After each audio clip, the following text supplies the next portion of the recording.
فرعون صرف ایک شخص کا نام نہیں ہے، مصر کا جو بھی بادشاہ ہوتا تھا اس کا لقب فرعون ہوتا تھا۔ تقریباً 18 یا 19 فرعون آئے، جو بھی بادشاہ ہوتا تھا اس کا لقب تھا یہ فرعون، اکثر لوگ اس کو نام سمجھتے ہیں۔ اب جو موسیٰ علیہ السلام کے زمانے کا فرعون تھا وہ بڑا جری تھا، اسے طاقت پر غرور بھی تھا، گھمنڈ بھی تھا۔ ایسا ہے کہ تقریباً 100 سال تک تو کبھی اس کو سردی بخار بھی نہیں آیا، بیمار کبھی نہیں ہوا۔ تو آدمی کو جب کوئی تکلیف نہ آئے تو وہ غرور میں بڑھ جاتا ہے اور اسے ایسا لگنے لگتا ہے کہ میں سب سے پاورفل آدمی ہوں دنیا کا، مجھے کچھ ہو نہیں سکتا۔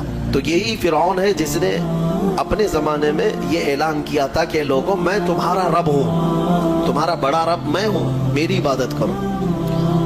بات تو چل رہی تھی اور لوگوں کو اپنی خدمت پر معمور کرنے کی بجائے اپنی عبادت پر معمور کرتا تھا، ہزاروں لوگ اس کو سجدہ بھی کرتے۔ ایک دن ایسا ہوا کہ فرعون نے خواب دیکھا، آسمان سے ایک تارا ٹوٹ کر اس کی گود میں گرا یا اس کے محل پہ گرا اور پھر آگ لگ گئی اس کے محل میں۔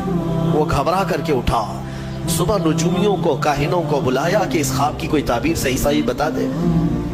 بہتوں نے الگ الگ تعبیریں بتائی، پھر جو بڑے ماہر نجومی تھے انہوں نے کہا کہ اس خواب کی تعبیر یہ ہے کہ بنی اسرائیل خاندان میں ایک بچہ پیدا ہوگا جو تیری سلطنت کو ہلاک کر دے گا، تیری سلطنت کے ہلاک کرنے کا باعث بنے گا۔ خواب کی تعبیر سننے کے بعد شاہی فرمان جاری کر دیا اس نے کہ بنی اسرائیل میں آج کے بعد جو بھی لڑکا پیدا ہوگا اسے مار دیا جائے گا، کیونکہ وہ بچہ کہیں سلطنت کی ہلاک کرنے والا پیدا نہ ہو جائے۔ تو یہ اعلان کے بعد بنی اسرائیل خاندان میں جو بھی لڑکا پیدا ہوتا اسے مار دیا جاتا، بیٹوں کو ذبح کر دیتا تھا اور لڑکیوں کو زندہ چھوڑ دیتا تھا۔ 1 سال کے اندر انہوں نے 12,000 بچوں کو ذبح کیا، پیدا ہوتے ہی قتل کر دیتے تھے۔ لڑکے کو زندہ رہنے کا حق نہیں تھا، صرف ڈر تھا۔ یہ وہ زمانہ ہے جب موسیٰ علیہ السلام کی ابھی ولادت نہیں ہوئی، ولادت سے پہلے اتنے بچے مارے گئے۔ پھر اس کے درباریوں نے اس سے ریکویسٹ کیا کہ اگر ایسے سب مار دیے جائیں تو آپ کی خدمت کے لیے بچے کہاں سے ملیں گے، جوان کون ہوگا؟ تو 1 سال چھوڑا جاتا، 1 سال مارا جاتا۔ اتفاق ایسا کہ جس سال مارا جانے والا تھا اسی سال موسیٰ علیہ السلام کی پیدائش، ان کی ماں حاملہ تھی اور پیدا ہونے کا وقت جب قریب آیا تو اللہ تبارک و تعالیٰ جسے جہاں چاہے بچائے، ہاں جس انداز میں چاہے وہ اللہ تعالیٰ حفاظت فرماتا ہے۔ تو موسیٰ علیہ السلام کی ماں کے دل میں اللہ نے بات القاء کی کہ تہ خانے میں چلی جائیں۔ وہ تہ خانے میں گئی، بچے کی ولادت ہوئی، لڑکا پیدا ہوا۔ اب وہ گھبرا گئی کہ یہ سال مارے جانے والا ہے، اور وہ بنی اسرائیل خاندان سے تھی کہ میرا بچہ مارا جائے گا، قتل کر دیا جائے گا۔ تو اللہ تبارک و تعالیٰ نے ان کے دل میں یہ بات القاء کی کہ ایک صندوق لے لو لکڑی کا اور اس میں اس بچے کو ڈال کر دریا میں بہا دو۔ بھلا کوئی ماں کیسے بہائے گی؟ لیکن اللہ تعالیٰ فرماتا ہے وَرَبَطْنَا عَلَىٰ قَلْبِهَا، ہم نے ان کے دل کو مضبوط کر دیا تھا۔ جب اللہ تعالیٰ کسی کے دل کو مضبوط کرتا ہے تو بڑے بڑے کام کر جاتا ہے۔ ان کی ماں صندوق میں رکھ کر کے بچے کو ایک دریا کے کنارے ڈال دیتی ہیں، بہا دیتی ہیں، اور اپنی بڑی بیٹی کو کہتی ہیں کہ دیکھتے رہنا یہ صندوق کہاں جاتا ہے۔ موسیٰ علیہ السلام کی جو بڑی بہن تھی وہ دیکھتی ہوئی جا رہی تھی اس صندوق کے پیچھے۔ صندوق بہتے بہتے بہتے ایک باغیچے کے کنارے لگا، وہ باغیچہ فرعون کا ہی تھا، اور فرعون کی بیوی وہاں پر ٹہلنے کے لیے شام کے وقت آیا کرتی تھی۔ جب وہ اپنی کنیزوں کے ساتھ وہاں آئی تفریح کے لیے تو ایک صندوق کو اپنے باغیچے کے کنارے لگا ہوا دیکھا، اٹھانے کے لیے کہا، اٹھایا گیا تو نہایت ہی خوبصورت بچہ۔ اللہ تعالیٰ نبیوں کو خوبصورتی دیا ہی ہوتا ہے۔ فرعون کے گھر میں کوئی بچہ نہیں تھا، اولاد نہیں تھی، تو فرعون کی بیوی نے اٹھا لیا اور کہا کہ لاؤ یہ بڑا خوبصورت بچہ ہے، حسین بچہ ہے، اور اپنے محل لے آئی۔ فرعون سے کہا کہ آج سمندر میں، دریا میں بہتا ہوا ایک بچہ کنارے پر آ لگا، میں نے اس کو اٹھا لیا ہے۔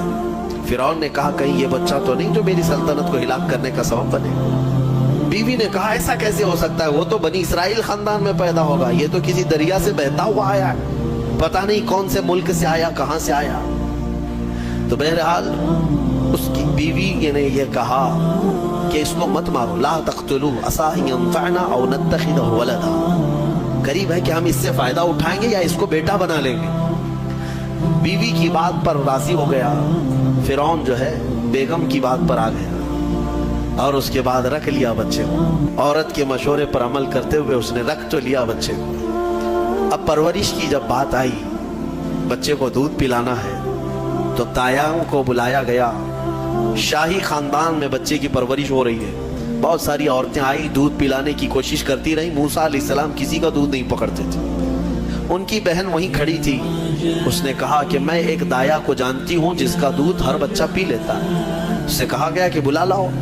وہ جا کر اپنی ماں کو بلا لائی, اپنی ماں کو لے آئی, اور ان کی ماں آئی, موسیٰ علیہ السلام کو اپنے سینے سے لگائی تو دودھ پینے لگ گئے. تو سب میں یہ بات مشہور ہو گئی کہ یہ یہاں کی مشہور دایا ہے, اور یہ خاندان کے اندر رہے گی, شاہی خاندان میں, محل میں رہے گی, اور بچے کو پلانے کی اجرت بھی دی جائے گی, اجرت بھی دی جائے گی. فرعون کے گھر میں پرورش بھی, اور انہی کی ماں سے دودھ بھی پلانا, پھر پلس اس کی اجرت بھی دلانا. یہ شان ہے رب ذوالجلال کی.